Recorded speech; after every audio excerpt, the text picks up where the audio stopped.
Hey, this is challenge 9 of the Reverse Security Christmas Challenge of 2021. And as I mentioned in the previous video, this is going to be a variation of the same problem. So let's get to it.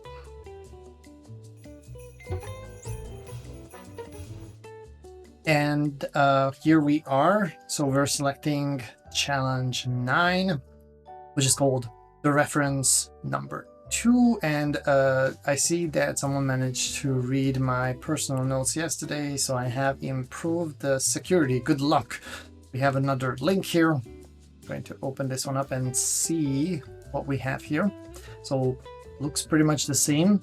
There's some additional text here. Someone managed to bypass my security. I have therefore implemented the functionality in RFC 1321 to help secure me.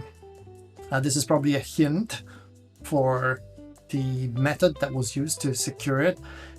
And it seems to be the RFC for MD5, which doesn't really sound a great idea, but let's see how things were implemented. Node 1 link takes us to a node. And now we see that instead of the original ID, we have something that seems like MD5. Then we have node 2, again, looks like some sort of MD5 value, and node 3. Now, we can do multiple things with these. If it's simple enough, then we might be able to crack it, or whenever it comes to cracking a hash, it sometimes makes sense just to look up the given hash. Again, just be careful with operational security and things like that. So we have some, I'm not even sure if this is Chinese or some sort of Asian language for sure. So let's try node number 2 here. Maybe we'll have more luck. And in hash killer, there's actually a hit. And this hash is the result of hashing the string node 2 with MD5. Interesting. So you can probably guess that if we go here to our beloved CyberChef and use the MD5 operation on the input node 2, we should get, and indeed we are getting, the same hash that the application is using. So that means that there's node 1, and or if this is the equivalent of node 1, and does seem like it, and then node 2, node 3, and so on. So we should have, based on what we've done yesterday, node 0, because ID 0 was the flag.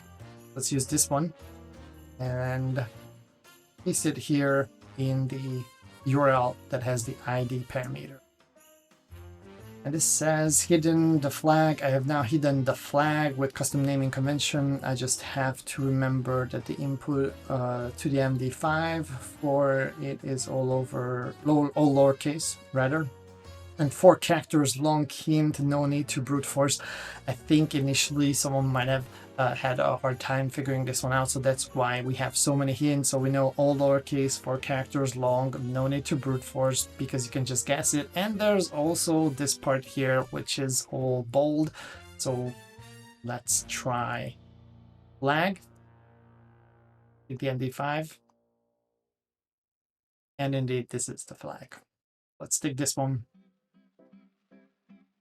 submit it just to check it, and we've solved challenge number 9. So once again, this is a fairly simple example for direct object reference and manipulating a parameter. But like I said, this is an actual thing in a real-life application, so you can see this all the time.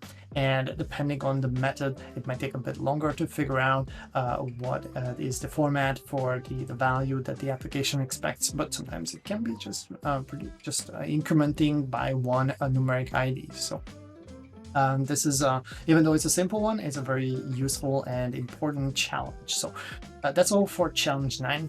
Next up, challenge 10.